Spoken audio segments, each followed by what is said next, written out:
Monsieur Huguet de Semonville in Parliament assembled advocated the summoning of the States General, but he was not elected. He dedicated himself, however, to following its sittings and serving, so it was said, as intermediary in those of the negotiations which the parliamentary administration considered expedient and in which corruption was the chief motive power. The court felt the need of retaining the services of so remarkable a man, and Monsieur de Semonville sent as minister firstly to Brussels, and then to Genoa. Each time took his large family with him. At Turin, where he was appointed, his worth was not acknowledged, and by way of compensation, he was appointed by the king ambassador at Constantinople. The Republic maintained this post for him, which testified to his ability, and he embarked with all his family on board the national frigate, the Junon, which was to convey him to his post. It is known that in order to await information concerning the intentions of de Van Semonville put into harbor at Ajaccio, where he played in politics, securing the allegiance of the Bonapartists among the very scattered members of the French party who tried to be of use to him when he was denounced on the strength of a compromising document found in the Tuileries. He had then begun a correspondence with Joseph Napoleon, and more especially young Lucien, who, when he returned to France, accompanied him as secretary interpreter or as delegate of the Popular Society of Ajaccio to increase popular feeling in his favor in the political clubs of Toulon and Marseille. This youth of 18, who, for his oratorical debut, had all his family banished and separated Corsica from France, could not at least be accused of not strenuously serving his patron. Charles Tristan de Montallon has said that during his stay in Ajaccio, he lived with Madame Bonaparte, who was full of kindness towards him, that Napoleon taught him mathematics and Lucien Latin. But he has said so many things. Semonville, once he had managed to vindicate himself and keep his post, could no longer think of resuming office by sea, for English cruisers barred the way. He went by way of Geneva, whence through Switzerland he passed into Tuscany. He had to discharge a duty with the Grand Duke, like that of Marais, at the court of Naples. Both of them and their suites were stopped at Vico Soprano by Austrian agents and soldiers. Charles Tristan asserted that he was wounded there whilst defending his father-in-law. 3 reports exist of this arrest by Camus, Semonville, and Marais. There is no mention of this wounding of young Montallon. Madame de Semonville, with her children and the wife of the secretary of the embassy, was left at liberty. She returned to Paris, where Napoleon found her 2 years later. He wrote to Joseph on August 9th, 1795. Yesterday I saw Madame de Semonville, whose husband must be exchanged for young Capet. She is always the same, and her 2 very ugly daughters, but the young one is quite vivacious. Charles Tristan never failed to take advantage of any likely support. At the age of 16, on October 7, 1799, he was appointed sub-officer of the engineers by General Championnet, commander-in-chief of the Army of Italy. On March 18, 1800, he was established in the post of second-class assistant, and on May 31st, promoted lieutenant and attached his aide-de-camp to Chief Commander Augereau, by whom a year later, on November 3rd, 1801, he was ranked captain. It has been said that when attached to the army in Germany, he conducted the Hohenlinden campaign, and that for his good conduct he was rewarded with a sword of honor. But there is no corroboration of this. On the contrary, at the end of the year 1801, his military reputation faded. He was discharged with salary on December 22nd and attached to the Minister of Foreign Affairs on August 2nd, 1802. Perhaps in Denmark with MacDonald. He returned to the army on December 30th as aide-de-camp to General Klein, from whom on May 12, 1803, he returned to MacDonald in view of such such services, he clearly deserved to be promoted, and that is why his father-in-law Semonville claimed for him from the Minister of War on November 18th, 1804, the rank of lieutenant colonel and a post with the 4th Regiment of Dragoons. The regiment with which my son has had the honor to serve has urged him to maintain some interest in it and to beg the reality of seeing him hold this rank. Berthier, for long past associated with Semonville, suggested Masson to the Emperor, recommending him in his own name and in that of Monsieur Marais, Minister and Secretary of the State, who takes a particular interest in the promotion of this officer and in the family with which he is intimately acquainted. Berthier forgot none of the titles which could be of any value to the Semonvilles, with the object of influencing the Emperor, but the latter replied in the margin, "This officer has not yet fulfilled the necessary period of service. Masson yesterday, so anxious to resume regimental rank, circumstances had rendered vacant several posts of staff officer, cared only for that of lieutenant colonel. So he therefore remained on the staff with nothing to do. On September 11th, 1805, he left General MacDonald and obtained a 6 months furlough to serve on the general staff of the Grand Army. Within a week, he secured a definite post, which was materially due to Berthier. He thereupon expressed a doubly inaccurate fact when he wrote, the Emperor only recognized Masson on the battlefield of Austerlitz in the evening. He said to Berthier, I have seen an infantry officer who, without doubt, is the Masson I knew at Ajaccio. Have him looked out and take him as aide-de-camp. Now it was only on September 6, 1807, that he became one of the Prince de Neuchâtel's aides-de-camp, at the time when his presence on the general staff had already secured him the Star of the Legion on March 14, 1806, and the rank of commander of a squadron on January 9, 1807. Whether he had done duty with the 15th Infantry Regiment, of which he had been ranked commander, appears doubtful, but he was nonetheless on the road to obtaining the realization of all his ambitions. In the single year of 1809, he was promoted adjutant commander on May 13th, the rank of colonel. On May 28th, by letters patent of that date, he was appointed Comte de Semonville upon the transfer of the title from his father-in-law. On August 15th, he received an endowment of 4,000 francs upon property in Hanover. On estate extraordinary, on December 21st, he was one in the great appointment of chamberlains. Here are the terms upon which, after enumerating his titles, he set in his candidature. The disordered state of his health, consequent upon the hardships of war, would not permit him to continue active service, and he begged the honor of being attached to the household of Her Majesty the Empress, who honored him with her patronage. That seemed necessarily to put a stop to his military career. Actually, he said that at Jena he was wounded while charging with Auguste Colbert. His records of service do not mention it. The Marquis de Colbert, who complied with what passion the traditions and memoirs of his father, knows nothing of it. He said that at Heilsberg he saved several battalions of the Savary Division from total destruction.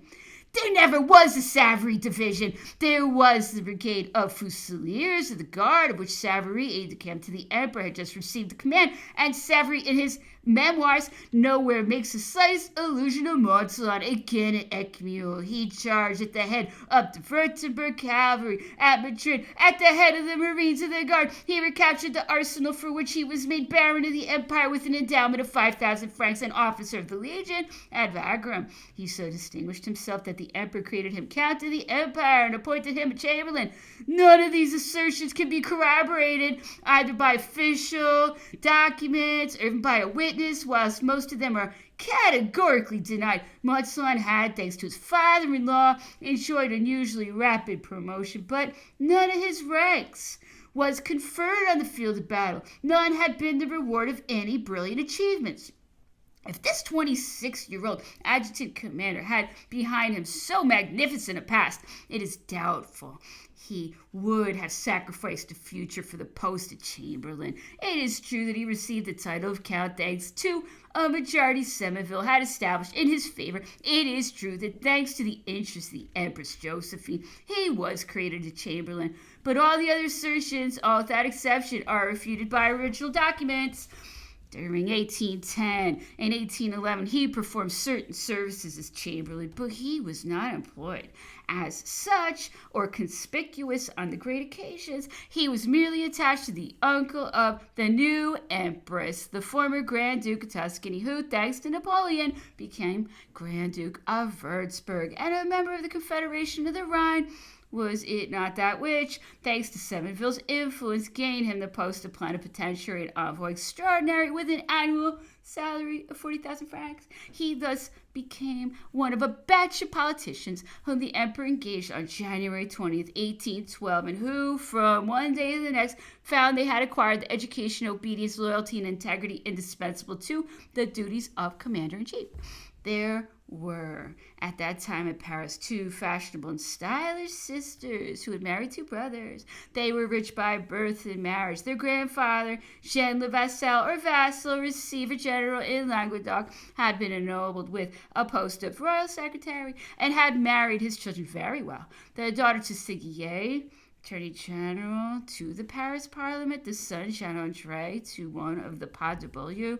Their children were these two beauties, Jeanne Suzanne Lydie and Albine Helene. They married the two brothers, Roger Genevieve, financiers in business in Paris, who were connected with all the large-scale and spectacular affairs to such an extent that they were both in each other's debt. Daniel, who married the younger of the Vassal sisters, and Salomon Louis, who married the elder, and were due to receive on February 10th, 1809 and May 17th, 1810, from baronial estates the sum of 8,400 and 13,000 francs. Salomon Louis had two sons who married in due course, one Mademoiselle Touré, the other Mademoiselle Leroux, widow of Monsieur Regnier, Marquis de Masson. Daniel had only one son who, after the Restoration, was called Comte Roger Junior, and who played an indifferent part in the world of politics. At the beginning of 1809, under circumstances upon which we cannot dwell, Daniel Roger was obliged to request a divorce from his wife, who did not seem at that time to know what's on.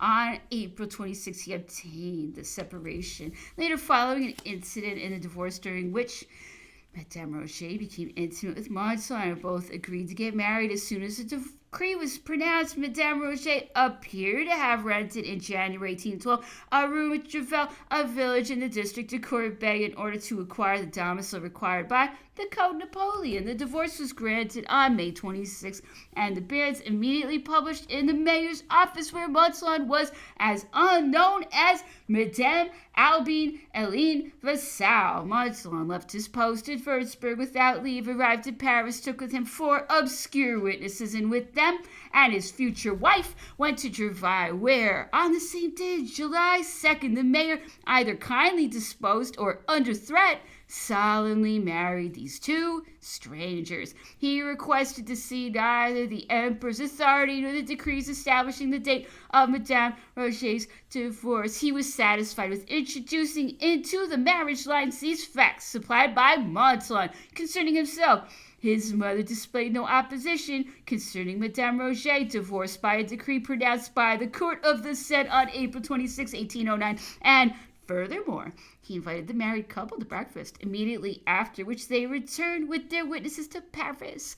This breakfast and the ceremony which preceded it proved costly to Louis Beaupied, the mayor of Gervais, but this double condemnation did not annul the results of the marriage. It was the duty of Madame de Seminville, to contest its validity, wrote the Lord Chief Justice if she thought she had sufficient reason to ensure its nullity. But if he was married, Masson was no longer chamberlain, and he received instructions immediately to discontinue the performance of his duty at Würzburg. His Majesty, wrote the Minister of Foreign Relations, considers the marriage which you have contracted to be incompatible with the honorable duties with which he has condescended to entrust you. All this dragged along. The emperor was in Russia, and Napoleon had taken advantage of his absence, but from his headquarters Napoleon ruled the empire, and he himself decreed in cases of this import. Nevertheless, letters had to pass to and fro. The dismissal was not pronounced until October 8th. Napoleon did not have his parting audience until October 31st. Proceedings against the Mayor Gervais were not instituted until December 4th. In one of the biographies dedicated to him, Napoleon attributed his dismissal to a memorandum which he sent to the emperor concerning the internal conditions of Germany and on the resolutions of the Confederated Princes. Further, he wrote in 1812 a statement which certain fanatical priests, most improperly imputed to Savary, provoked the anger of the emperor. His disgrace was complete.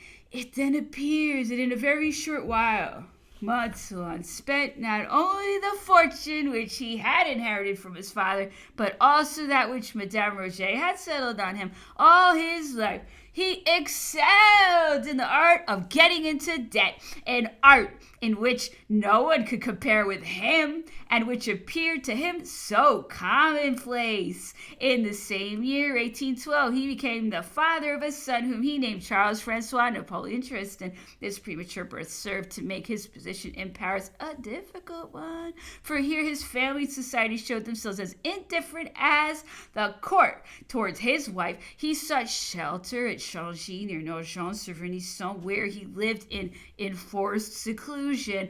If he was no longer a statesman or a chamberlain, Masson always considered himself adjutant commander on the active list.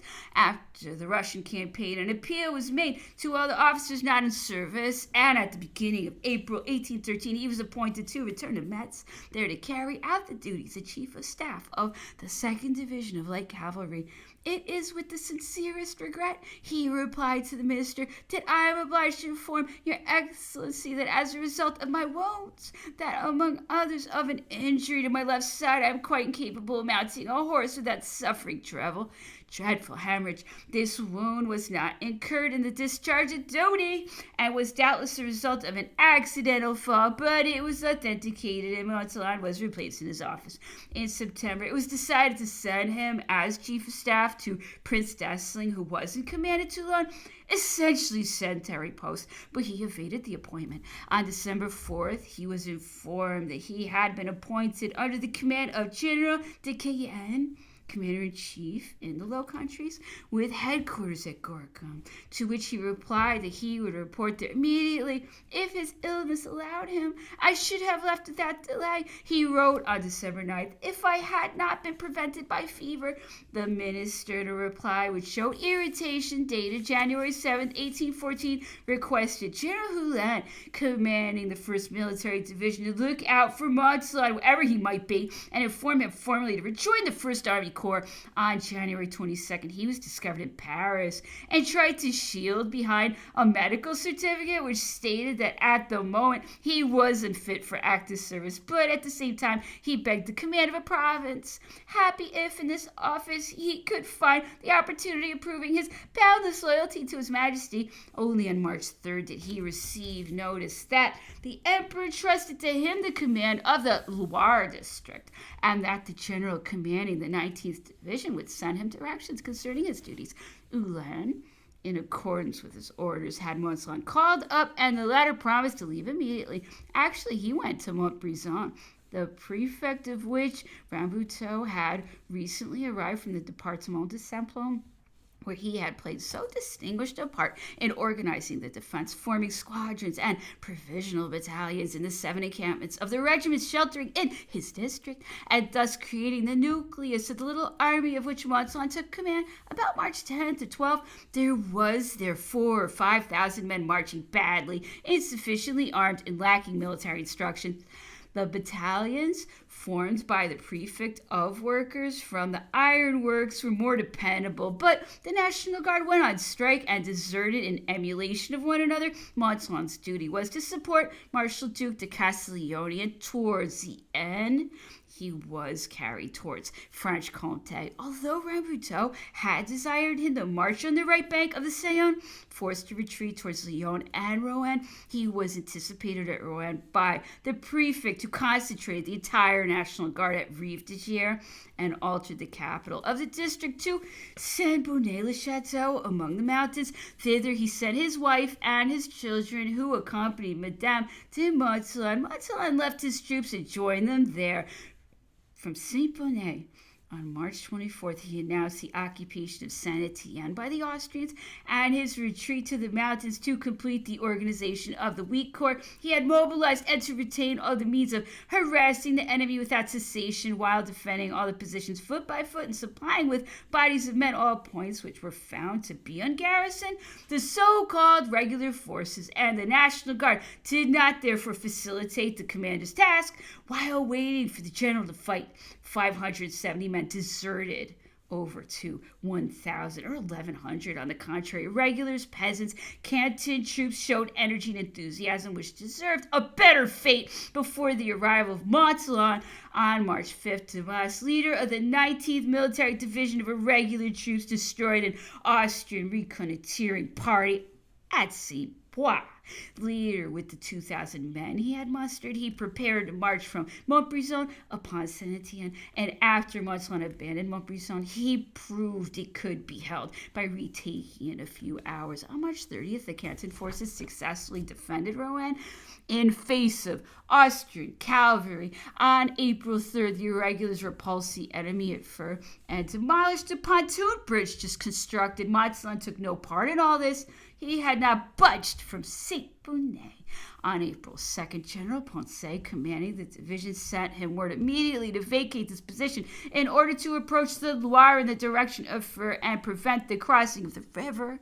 The irregulars had done this, but their success could not deter the allies, who were determined to crush the opposition of the people by means of considerable reinforcements sent to the Prince de Coburg. The Austrians, who had left Saint-Étienne and crossed the Loire near Saint-Rompert, took Montbrison on the 10th. Another of their columns threatened Rouen, which fell the same day. Masson had already quitted his district and retired towards Puy-de-Dôme on the 9th. Upon leaving the 19th Division, he desired the paymaster of Noirtable to pay him the sum of 2,000 francs credited to him for the first 3 months of 1814 as his salary, in addition to that for the month of December 1813 last. On the 14th at Clermont-Ferrand, he pilfered 5,970 francs from the treasury of the divisional paymaster general to be used as pay for the troops he commanded, the hourly expectation of the arrival of the enemy not being conducive to regular wages. These two matters necessarily had their sequels. What was his next move? He got one of the biographers to write, General Masson, no longer having any leader from whom to take orders, handed over his command to Colonel Gentil of the 5th Light Horse and immediately returned to the Emperor at Fontainebleau. He implored the Emperor to allow him to go off to the mountains of Tarare, after which General Montsalon, with about 8,000 men from the Loire district, would have led the Emperor to the 24,000 gallant soldiers whom the treachery of Augereau had held fast in Valence, and who, in turn, with Napoleon at their head, would easily have linked up with the army of Eugène Sous-Suchet, etc. The Emperor ruminated for a long time and hesitated. Embracing him, he said, Stay in France, maintain your loyalty towards me, and do not leave me here unless the foreign commissioners see you. General Masson obeyed. He went to Paris, placed his command in the hands of the war minister, and did not serve the Bourbons.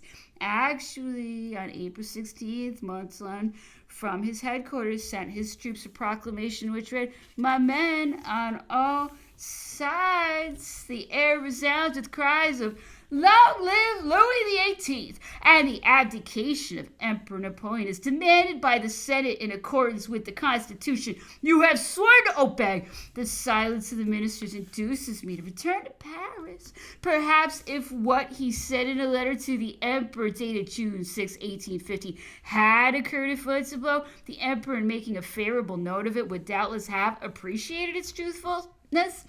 On April 21st, 1814, he wrote, 18 days after the betrayal of the army of Lyon in which I served, I was at Fontainebleau to offer your majesty the brigade which I was commanding, and which I had preserved loyal to you in the midst of a rebel army and a revolutionary people. I did not then fear the peril in which my opposition to the orders of Marshal Augereau involved me. The bribery of the Marquis de Riviere, and the pertinacity of my family, being wholly devoted to your majesty, I have sacrificed all for it.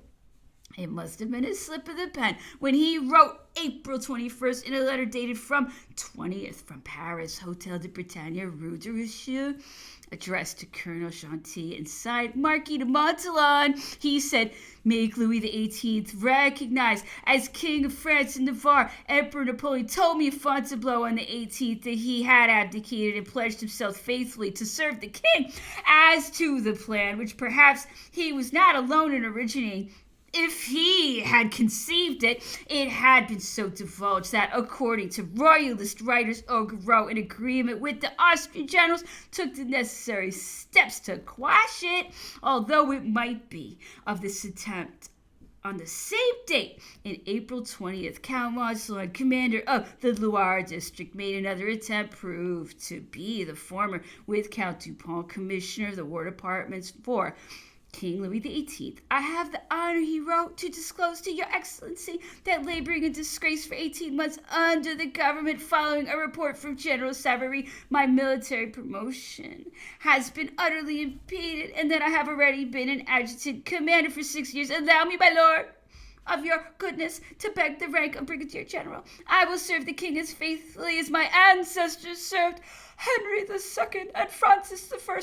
On the 21st, by a letter signed Marquis de Monttalon, he requested Saône and Loire instead of the Loire, in the command of which he was retained. From April to July, 36 major generals were appointed by the king, but the Marquis de Monttalon did not figure in the lists. From Paris, where he preferred to live, he wrote to Louis XVIII on July 31st a letter which must be quoted in full. Sire, I received your majesty's august favors before it was possible for me to appreciate them.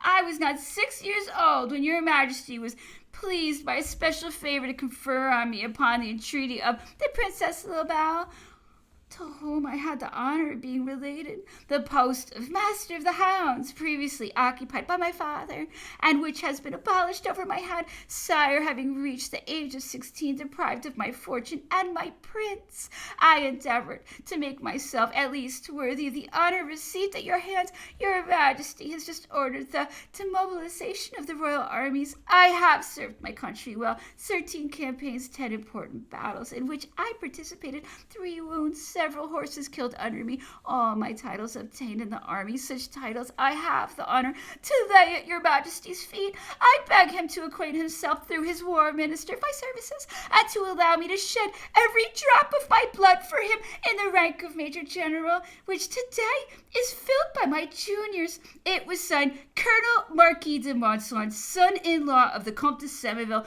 Grand Referendaire of the Chamber of Peers.